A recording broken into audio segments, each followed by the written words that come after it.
పాలక మండలి ఉంటుంది, ట్రస్ట్ బోర్డు ఉంటుంది. దాంట్లో ఏ కాలానికి తగినట్లు ఆ కాలం సెక్యూరిటీ వాళ్ళు ఉంటారు, వాళ్ళ పని వాళ్ళు చేస్తుంటారు. ఎప్పుడైతే మీరు ప్రతి దాంట్లో పోతారో ఈ ప్రాబ్లం సృష్టి అవుతుందన్నమాట. అందుకని ఇప్పుడు మీరు చూడండి, తెలుగుదేశం కార్యకర్తలు ప్రతి చోట పోతారనమాట.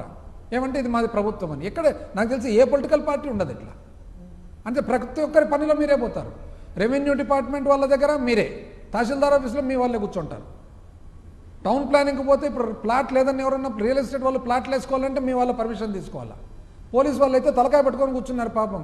ఏం చేయాలి సార్, అసలు ఇబ్బందికరమైన పరిస్థితి వచ్చింది, మాకే అసలు మనస్సాక్షి దెబ్బతింటుంది. ఎందుకంటే మాట మాట్లాడితే మేము అధికార పార్టీ. ఇది ఎందుకు అట్లా జరుగుతుంది? మీరు ఇచ్చిన సంకేతం వలన. అసలు ఇప్పుడు కాశీబుగ్గ ఇష్యూనే తీసుకుంటే నిజం చెప్పాలంటే ఎందుకు జరిగింది ఇది? అదొకటి. ఈ ఆలయాల్లో రిపీటెడ్గా ప్రతిసారి ఎందుకు జరుగుతుంది? అసలు ఇంతవరకు మీరు నోటబుల్ యాక్షన్ ఏదన్నా కానీ ఇటువంటివి జరగకుండా ఒక చర్య తీసుకున్నారా? మరి మీరు విపరీతమైన అనుభవం అని మీరే చెప్తారు. పైగా మీరు డైవర్ట్ చేస్తున్నారు సబ్జెక్ట్ను డైవర్ట్ చేసి ఇది ప్రైవేట్ గుడి కదా, మీరెందుకు వాళ్ళ తరఫున వకాలత్తు తీసుకుంటున్నారు అని. ప్రైవేట్ గుడో పబ్లిక్ గుడో ఇంకొక గుడో ప్రొఫెసర్ నాగేశ్వర్ గారు మన ఫార్మర్ ఎమ్మెల్సీ గారు చాలా చక్కగా అడిగినారు. ఏదేందండి ప్రైవేటు పబ్లిక్? మొన్న కర్నూలు దగ్గర జరిగిన బస్సు ప్రమాదం కూడా ప్రైవేట్ బస్సే కదా, మళ్ళీ ప్రభుత్వం ఎందుకు దాంట్లోకి వచ్చింది? గూగుల్ కూడా ప్రైవేట్ కంపెనీ కదా, మళ్ళీ ప్రభుత్వం ఎందుకు ఇది క్రెడిట్ తీసుకోవాలని చూస్తుంది? సెక్యూరిటీ ఇష్యూ అనేది ప్రైవేట్ పబ్లిక్ అనేది ఉంటుందండి ఎక్కడైనా కానీ. ఇదంతా కేవలం ఎందుకంటే మీ ఇంటర్ఫియరెన్స్, మీ విధానం. మీరు ఫస్ట్ కలెక్టర్ కాన్ఫరెన్స్లోనే ఏమని చెప్పినారు? మొత్తం నాకు పార్టీ ముఖ్యమన్నారు. అంటే అప్పుడు అధికారులంతా ఏమని అనుకోవాలా? మీ పార్టీ ప్రెసిడెంట్ అప్పట్లో అచ్చెన్నాయుడు గారు ఎవరైనా కానీ తెలుగుదేశం కార్యకర్త వస్తే ఏ ఆఫీస్కి వచ్చినా కూడా వాళ్ళ బిల్ల చూసి కూర్చోబెట్టాలా, టీ ఇవ్వాలా, కాఫీ ఇవ్వాలా. అంటే అధికారులు ఏమని అర్థం చేసుకోవాలా? ఈరోజు నిజం చెప్పాలంటే మీరు బాగా గమనియండి, ఏ స్టేజ్కి వచ్చిందంటే వృద్ధాప్య పెన్షన్ ఎవరు ఇస్తారండి? మామూలుగా గవర్నమెంట్ డబ్బులు ప్రభుత్వ పరిపాలన ప్రకారం ఇంతకుముందు అయితే వాలంటీర్లు ఇచ్చేవారు, లేకుంటే విలేజ్ సెక్రటేరియట్లో పంచాయతీ ఆఫీసులోనూ అధికారులు ఇస్తారు. ఇదేందండి కొత్తగా తెలుగుదేశం కార్యకర్తలు పోయి ఇవ్వాలంట ఇంటింటికి? అంటే ఎవరిది ఇది? అంటే మీకు ఏం సంబంధం అసలు? ఒక పెన్షన్దారునికి ప్రభుత్వ విధానం వలన ఒక కన్సాలిడేటెడ్ ఫండ్ నుంచి ప్రభుత్వ ధనం ఏదైతే వెల్ఫేర్ వస్తుందో మీరెవరండి పోయి పంచేదానికి? మీరు పోయే వరకు ఎవరు రాకూడదంట. అసలు ఏమనంటే మాకు అర్థమైనది ఏమంటే ఎందుకు మీరు ప్రైవేట్ టెంపుల్ అంటే రెండు కారణాలు ఉండాలి. ఒకటి, మీరు ఐదర్ ఎవరైతే తప్పు చేసినారో తప్పు చేసిన వాళ్ళందరినీ కూడా ప్రొటెక్ట్ చేసిన తర్వాత మీరు వాళ్ళను మీకు సొంత లాయల్టీతో పాటు ఒక ప్రైవేట్ ఫోర్స్ మాదిరి పెట్టుకుండేదన్న ఆలోచన ఉంటుంది. లేదా మీరు సడన్గా ఊహించుకొని మేమే క్రియేటర్, అసలు సృష్టికర్తనమే మేము అని చెప్పి ఏది జరిగినా కూడా నా బాధ్యతని అనుకుంటారు. రెండూ కాదండి. యాక్చువల్గా పబ్లిక్ చాలా ఇబ్బంది పడతారు ఈ పరిపాలన విధానం వలన. మీరు గవర్నెన్స్కు అడ్మినిస్ట్రేషన్కు తేడా మర్చిపోవద్దండి. పైగా మీరు భయపడొద్దండి కూడా. ఎందుకు భయపడుతున్నారు? ఏదో జరుగుతుంది ఎందుకు అంత భయపడతారు? ధైర్యవంతుడు ఎవరైనా కానీ ఓనప్ చేసుకుంటాడు, అవును పొరపాటు అయింది, దీన్ని రెక్టిఫై చేస్తామని. ఇది కాదు, ఇది తప్పు జరగలేదు, ఇది ప్రైవేటు, ఇది దాటేస్తే అది ధైర్యం లేనట్లు అర్థం. మీరు ధైర్యంగా ఉండాల్సిన అవసరం ఉంది. ఇప్పుడు ఏదన్నా కానీ నిర్వహణ జరిగేటప్పుడు ఒకటో రెండో పొరపాట్లు జరుగుతుంటాయి, దాన్ని రెక్టిఫై చేయాలి. కానీ మీరేందో అసలు దీనికి ఒక మంచి ఎగ్జాంపుల్ నిజం చెప్పాలంటే చాలా మంచి ఎగ్జాంపుల్ ఒరిస్సాలో మాజీ ముఖ్యమంత్రి నవీన్ పట్నాయక్ గారు. ఒక తప్పు జరిగిందంటే ఎట్టి పరిస్థితుల్లో కూడా ఎవరినైనా క్షమించేదే లేదే. ఇంకొకటి కూడా మేము గమనిస్తున్నాం, ఏది జరిగినా కూడా ఏ సంఘటన జరిగినా మీ సైడ్ నుంచి మేము గమనించేది ఏమంటే ఫస్ట్ అడ్వైజ్ ఎవరు తీసుకుంటున్నారు? మీడియాది తీసుకుంటున్నారు. సెకండ్ ఎవరిది తీసుకుంటున్నారు? అధికారులది తీసుకుంటున్నారు. రెండు తీసుకోండి, కానీ రెండు ఫస్ట్ సెకండ్ తీసుకోవడము అది పరిపాలన విధానం కాదు. పరిపాలన విధానం అయితే ఫస్ట్ మీరు రాజకీయ నాయకులతో తీసుకోవాలి. ఇది జరిగింది, కాశీబుగ్గ జరిగింది, ఎందుకు జరిగింది? నాకు తెలిసి ఏ రాజకీయ నాయకుని అడిగినా కూడా వాళ్ళు ఏమంటారంటే ఇది ఈ కారణం వలన, దీనికి 3 డిపార్ట్మెంట్లది బాధ్యత, 3 డిపార్ట్మెంట్లు కూడా అక్కడ లేరు, సీనియర్స్ ఎవరు లేరు, దీన్ని అసెస్మెంట్ చేయలేదు, కాబట్టి నోటబుల్ యాక్షన్ ఏమంటే ఎవరైతే బాధ్యత ఉందో వాళ్ళ మీద మీరు తగిన చర్యలు తీసుకోండి అని చెప్పి ఏ రాజకీయ నాయకుడు ఏమైనా మంత్రి అయినా చెప్తాడు. అసలు మంత్రులతో తీసుకుంటుంటేనే సలహా. అసలు మళ్ళా పైగా నేను చండశాసన్ని ఒక ఆయన, ఇంకొక ఆయన చూస్తే నేను తాట తీస్తా. ఏం తీస్తున్నారండి?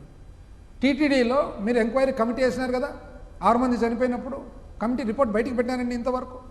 లేదు. పైగా మళ్ళా వారి గౌరవాన్ని పునఃప్రతిష్ఠ పెంచుతామంట. ఏం పెంచుతారు మరి? ఆ రోజు ఏం చెప్పినారంటే అవుట్ సోర్సింగ్, కాంట్రాక్టు, ప్రభుత్వ పథకాలు. మీరా అండి? మేము చెప్తాము ఏమేమి చేసినాం పథకాలు, ఏమేం పథకాలు. మీరు కాదు, మీరు ఏమీ చేయలేదు, మేము చెప్తాము ఏం చేస్తాము.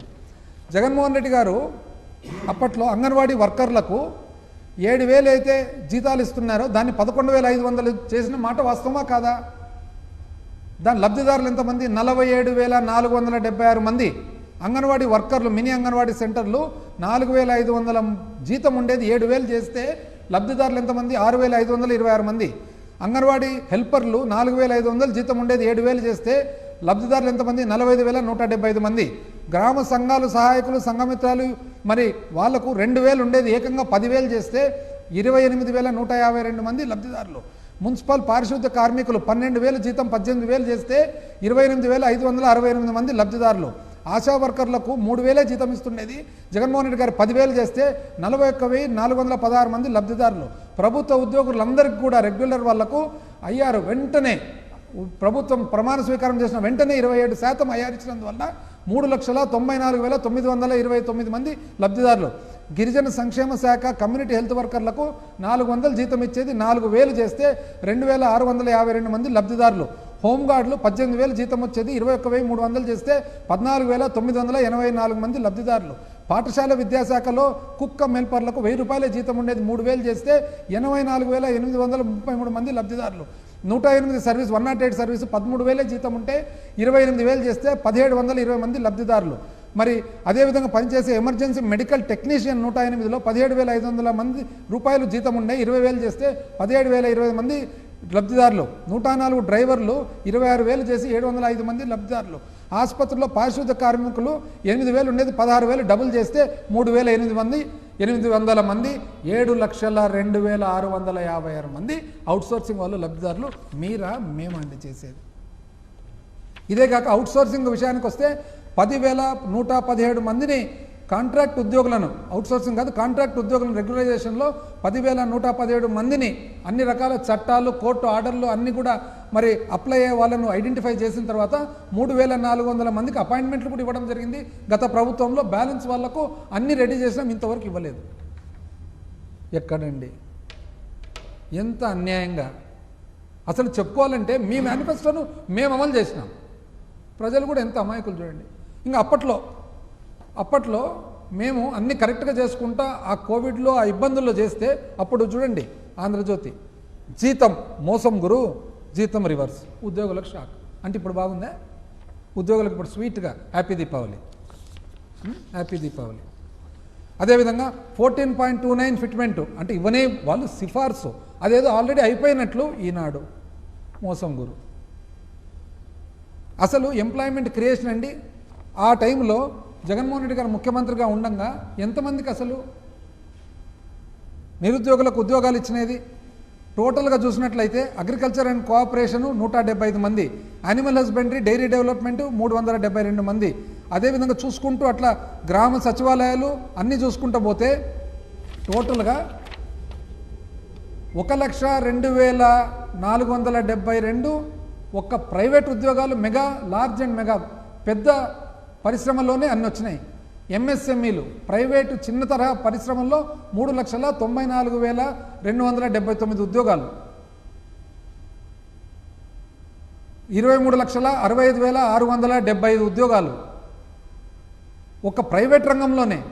ప్రైవేట్ రంగంలో మొత్తం చూసినట్లయితే 30,99,470 ఉద్యోగాలు ప్రైవేట్ రంగంలో. ప్రభుత్వ రంగంలో చూసినట్లయితే రెగ్యులర్ ఉద్యోగాలు వచ్చేసి 2,13,662. దాంట్లో ఎక్కువ గ్రామ వార్డు సచివాలయాల్లో 1,25,110. ఒక్క హెల్త్ డిపార్ట్మెంట్లోనే ఇంచుమించు 50,000 ఉద్యోగాలు. కాంట్రాక్ట్ ఉద్యోగాలు 45,771 అంటే 46,000 ఉద్యోగాలు ఇంచుమించు. అవుట్సోర్సింగ్ 3,71,007 అంటే ఇంచుమించు 3,72,000 ఉద్యోగాలు. ఎక్కడండి ఇవన్నీ? అసలు అవుట్సోర్సింగ్లో ఉండే వాళ్లకు కరెక్ట్గా 1వ తారీఖు రావాలా జీతం అని చెప్పి యాప్కాస్ పెట్టి వాళ్ళకు ఇన్సూరెన్స్ పెట్టి వాళ్ళకి అన్ని బెనిఫిట్స్ వచ్చేటట్లు చేసి ఎక్కడ పోయినాయండి?